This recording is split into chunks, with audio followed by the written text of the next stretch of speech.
Good morning. Welcome back to the subject of hydraulics and hydraulic machinery. Yeah, we have been in fourth unit with the 28th module you have finished. We have been discussing about the performance characteristics of turbines. For different turbines, the performance characteristics are drawn by considering several parameters constant, finding the variation with respect to the other parameters. For example, for the case of turbines, we have three major types of performance characteristic curves: constant head characteristic curves, constant speed characteristic curves, constant efficiency curves. Coming to constant head characteristic curves, we run the turbine for the speed being maintained constant. So this is the constant head characteristic curve, maybe for Pelton wheel. So taking the unit speed on x-axis and unit discharge on y-axis, it may be noted that for different gate openings, like 1/4 gate opening, half gate opening, 3/4 gate opening, full gate opening, you have the curves like this. So the curve is something like a straight line, which is parallel to the x-axis, indicating that there is no variation for different speeds. There is no variation in the discharge. The discharge becomes constant irrespective of the speed in the case of Pelton wheel for speed versus discharge curves. Coming to speed versus power curve, the unit speed is plotted on the x-axis and the unit power is plotted on the y-axis. You may note that for the head constant, once again, for the head constant, as the speed is increasing, the power also is increasing. So higher the speed, higher would be the power output, but up to a certain level, beyond which increase in speed will decrease the power output. For different gate openings, it is shown 1/4 GO gate opening, similarly half gate opening, 3/4 gate opening, full gate opening. The gate opening is referring to the discharge. So if you have full gate opening, you are now allowing with maximum discharge. 3/4 of the design discharge, half of the design discharge, 1/4 of the design discharge. The discharge will be referred here with the gate opening, whether the gate is fully opened, half opened, 1/4 opened, 3/4 opened, and so on. Similarly, if you look at the other main characteristic curve for the Pelton wheel, the speed versus overall efficiency. As the speed is increasing, overall efficiency also would be increasing up to a certain point, beyond which increase in speed will result in decrease in the overall efficiency. Further, you may find a little difference between these two curves. Here, uniformly, irrespective of the gate opening, it is exhibiting the similar characteristic. The characteristic is increase in speed, increase in power output, followed by decrease.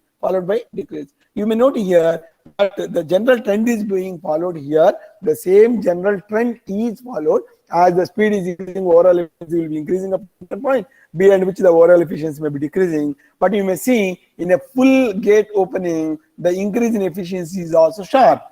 Because the discharge is maximum here, the increase in efficiency is sharp. All these are the constant head characteristic curves for Pelton wheel. Similarly, for the other reaction turbines also, you may see the characteristic curves here. For the case of a Kaplan turbine, as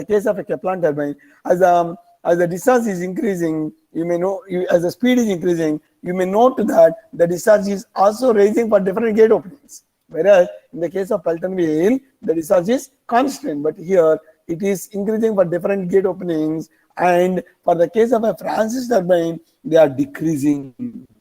So you have Francis turbine and Kaplan turbine, both belong to the class of reaction turbine only, but they are exhibiting two different opposite characteristics as far as the discharge variation is concerned with respect to the speed. And the speed is provided and plotted on the x-axis, and the discharge is plotted on the y-axis for different gate openings, keeping the head constant.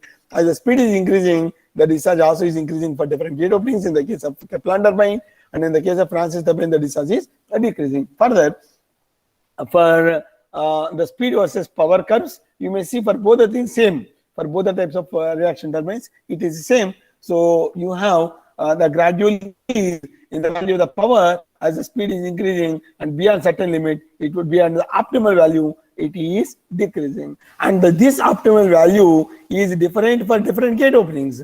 For different gate openings, the peak value is at different places. Similarly, for the efficiency also, for the overall efficiency also, as the speed is increasing, the overall efficiency increases up to certain point, beyond which it decreases. So these are all the constant head characteristics curves for the reaction turbine. First of all, we know that the performance characteristic curves are drawn as a graphical representation of the variation of various parameters by keeping some parameters constant and conducting the tests on the turbines, So accordingly, we have the constant head characteristic curves for Pelton wheel and for reaction turbines separately. Then constant speed characteristic curves. In order to obtain these curves, the tests are performed on the turbines at speed constant. So in the earlier case, we have maintained head constant, hence the name constant head characteristic curve. Here, the speed is maintained constant. These are called constant speed characteristic curves. The constant speed is obtained by regulating the gate opening, thereby varying the discharge flowing through the turbine as the load is varying. Load here once again refers to the demand. So you have been simulating how much is the demand of the power is simulated in terms of the load on the turbine.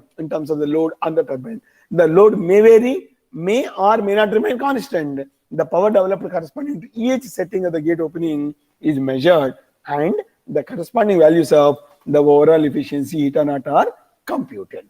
Further, knowing the total head capacity of the turbine, the percentage of the full load may be computed from the measured power and plot the percentage of full load versus overall efficiency chart also. So from the plot, it can be seen that as the percentage of full load is increasing, eta naught also would be increasing, because full load here refers to the design load. If a turbine is designed to work at a specific load achieving the highest efficiency, then we say that it is a design load.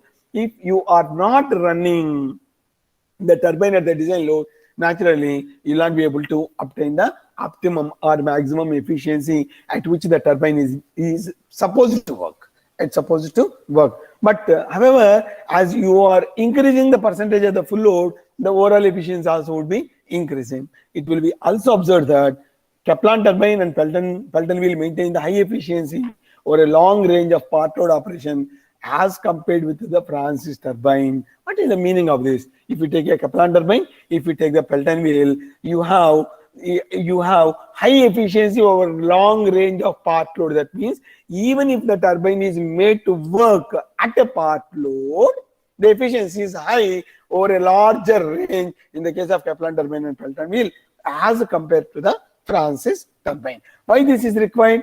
Why this phenomenon is required for us? The efficiency will be maximum even if there is a load variation for the turbine. We require such type of turbines. However, it is not only the criteria to select a turbine. As I already indicated, several criteria would be there based on which the turbine would be selected. But this is also one of the important criteria, because you have a long range of the part load operation over which the efficiency achieved would be maximum in the case of Kaplan turbine and Pelton wheel as compared to the Francis turbine. In addition to the above graphs, discharge versus power, discharge versus overall efficiency graphs also would be plotted. From these graphs, it will be observed that the power is directly proportional to the discharge, and of course, when there is no load, minimum amount of discharge would be required for running the turbine is Q naught, and the overall efficiency eta naught increases with the discharge and remains more or less constant beyond a particular value of discharge. That means beyond a particular value of the discharge, even if we start increasing the discharge, the efficiency will not increase. You may see here the speed is maintained constant, N is maintained constant, and the curves are drawn for different gate openings: 1/4 gate opening, 25%, 50%, half gate opening, 3/4, 75% gate opening, and full gate opening. These are the characteristic curves. Of course, the main characteristic curves are shown here. Similarly, constant speed characteristic curves, where you can see up to certain value, the discharge remain constant, beyond which there is no variation in the overall efficiency. So this graph also indicates that you have a speed, varying the speed, and the power output variation is shown with respect to the speed. For different turbines, this graph provides you for different turbines how the variation would be there with respect to the discharge and the efficiency. Okay, so this is for the power once again. This is for the power. So when you have different curves, what are given here, different powers like brake horsepower, that means power output which is taken out, and then similarly water horsepower are the power available, and the efficiency, all the three are taken on the y-axis, and the speed is shown in the x-axis, and the variation is given here. Once you conduct some experiment in the laboratory on the turbines, and any turbine, maybe a Kaplan turbine, maybe a Francis turbine or a Pelton wheel, in the laboratory, start taking the readings and plotting this curve, you'll be able to have a better understanding. Third one is the constant efficiency curve. The data for plotting these curves are obtained from the constant head and constant speed curves, which we have obtained in the previous two cases. The primary purpose of drawing these characteristic curves is to find out the region of constant efficiency. That means in which area, in which range the turbine gives you the constant efficiency, so that the turbine can always be operated with that constant maximum efficiency. These curves are also helpful to the sales engineers in showing to the customers the exact behavior, the performance of the hydraulic machine at different efficiencies. The constant efficiency curves show the efficiencies of the turbines for all conditions of running, and hence these curves are called universal characteristic curves, sometimes called Muschel curves, as we have seen in the title itself.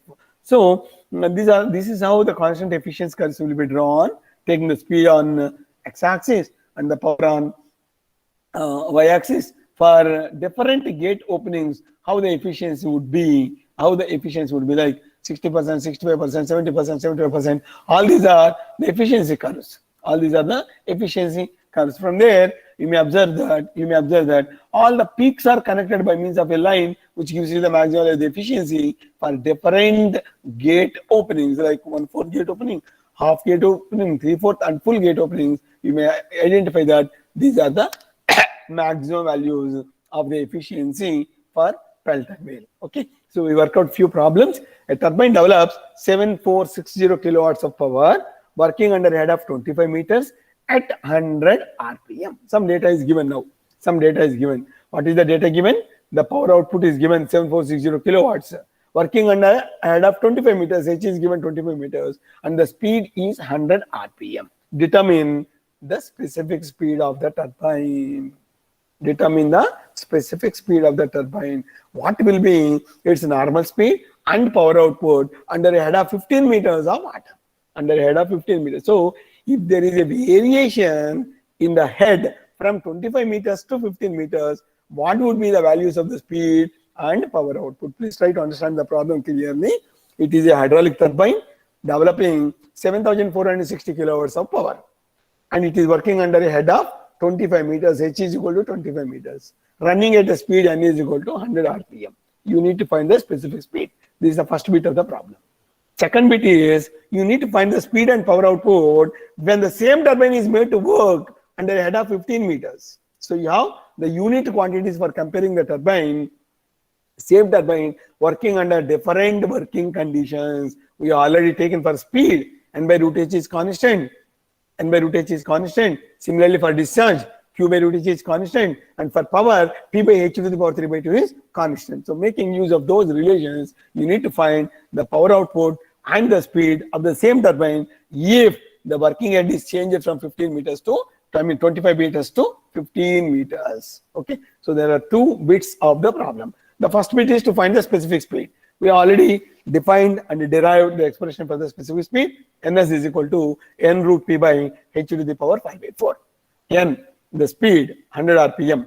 H, the head 25 meters. P, the power output 7460 kilowatts. Substitute all that, you will be getting the specific speed of the turbine. Okay, so this is also a dimensional quantity because the speed in RPM, H in meters, and the power in kilowatts you are substituting. So you will be getting the value of Ns, the specific speed, as a dimensional quantity. It is a dimensional quantity. It is not a dimensionless parameter. It is not a dimensionless parameter. Okay, so it depends on the value of the numerical value of the specific speed, depends on the units that what you have been substituting. So the general customary is head will be substituted in meters and power output will be in kilowatts and the speed in RPM, thereby you'll be getting the speed. In other thing is like the value of the power output will be substituted in HP also, horsepower. But anyway, uniformly you have been following only the kilowatts, not horsepower. Okay. So the second bit of the problem is if the head of the turbine at which it is made to work is 15 meters, what would be its corresponding speed and the power output? So condition 1 to condition 2 we are moving. The condition 1 is head 25 meters H1, the speed N1 100 RPM, the power output P1 7460 kilowatts. Now you need to find N2 and P2 provided H2 is 15 meters. It is the same turbine working under two different conditions. Please note that we have reduced the expressions for two different categories.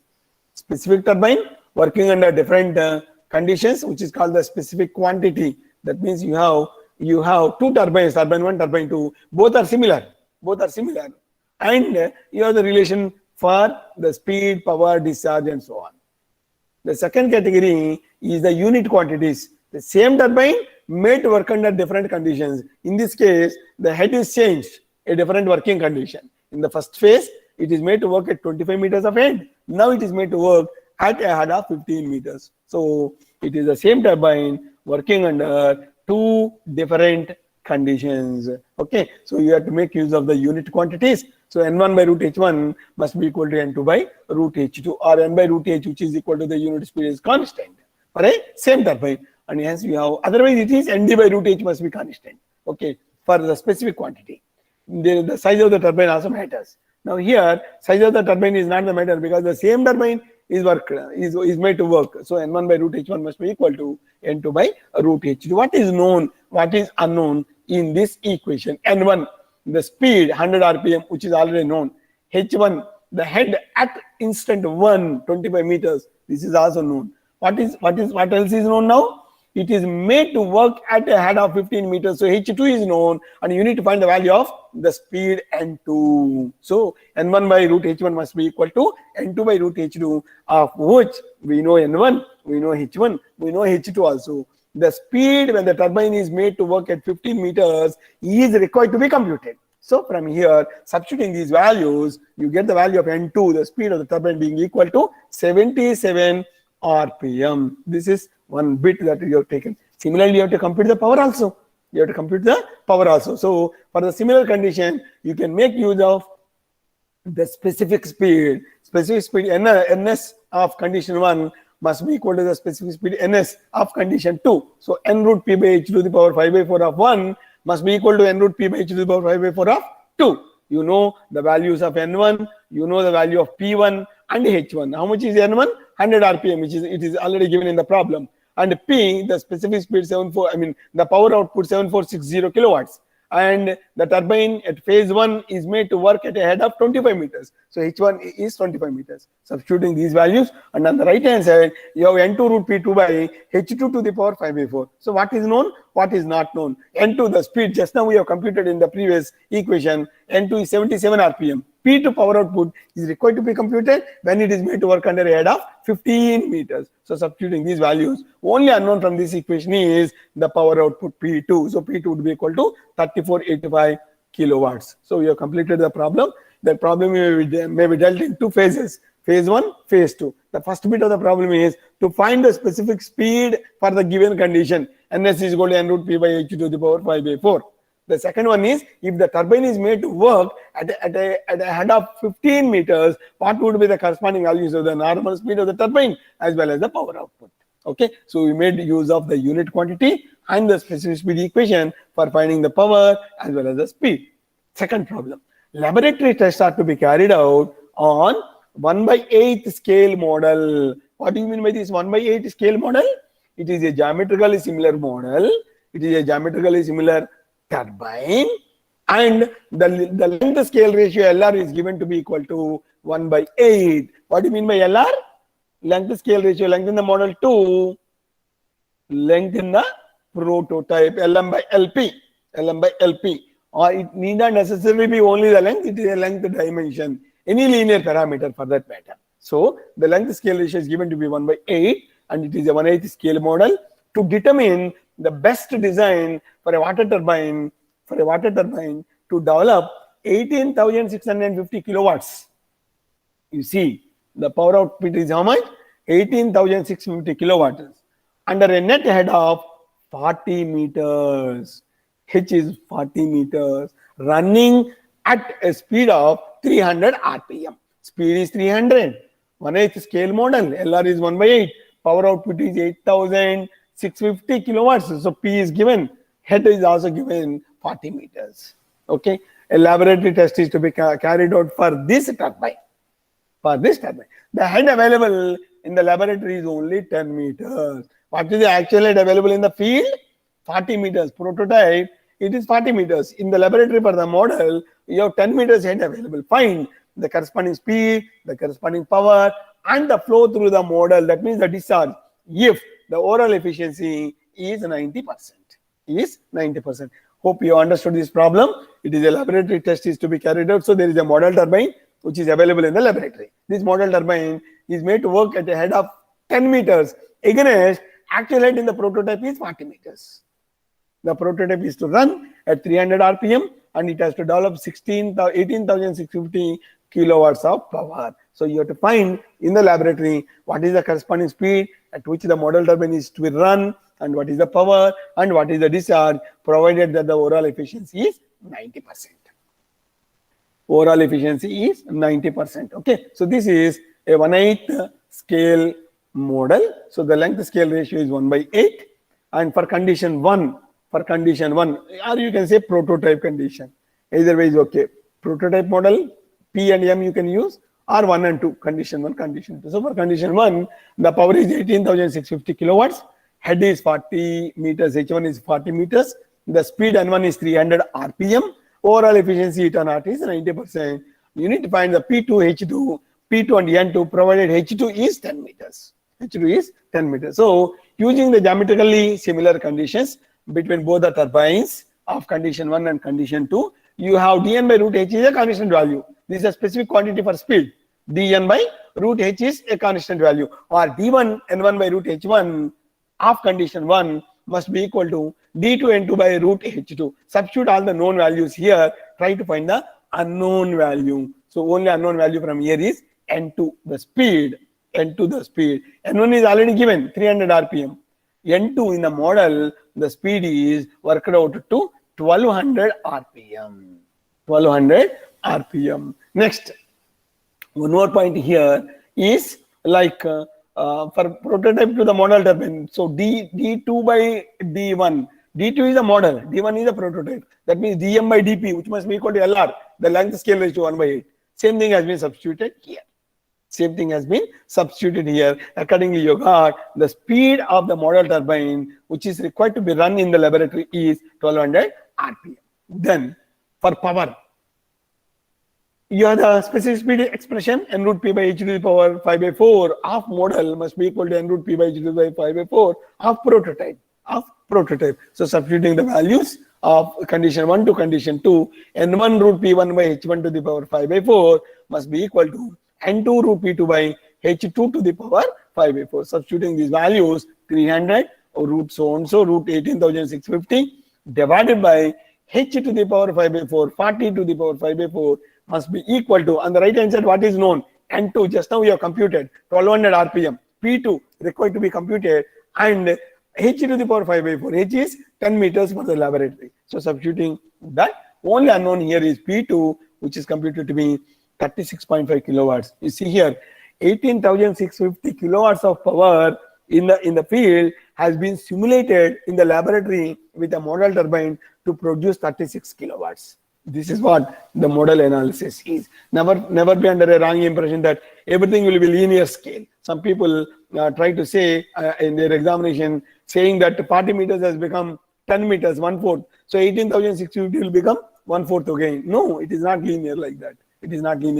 So you have to use the appropriate geometrically similar conditions for speed, for discharge, for power separately, also for the specific speed. Okay. So the other bit of the problem is to find the discharge. To calculate the discharge, you have P is equal to overall efficiency is equal to P by gamma QH, or P is equal to eta naught gamma QH. In this, the substitute the known values, and you have only unknown value gamma. Only unknown value the discharge. So the discharge Q would be equal to 0.4135 Q max. 0.4135 Q max. So we have worked out two problems. So in both the problems, problem number one relating to the same time turbine working under two different conditions, and in problem number in the other problem we have different turbines are there which are similar.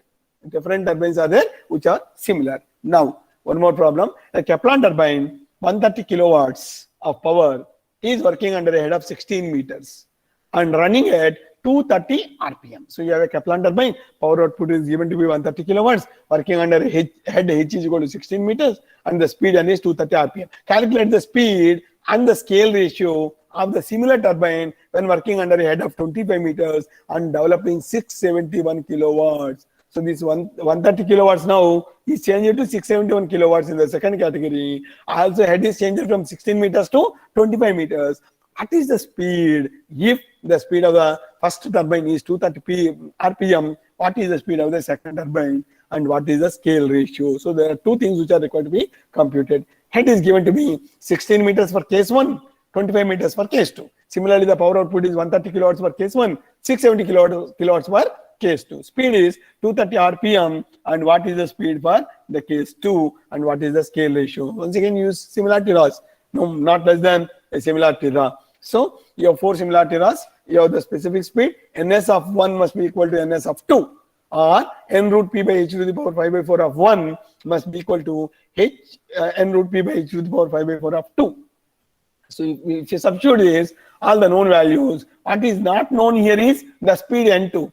What is not known is the speed n2, this question mark. So this can be computed, n2 can be computed to be 177 RPM. Similarly, you need to find the scale ratio also. So this is to be required to be found. D1 by D2 is required to be found. So D1 N1 by root H1 must be equal to D2 N2 by root H2. Speed N1 and N2 is known. Head H1 and H2 is known. Only thing is D1 by D2 is required to be computed. Okay. So this is how the scale ratio can be computed. Okay. So this finishes the major portion in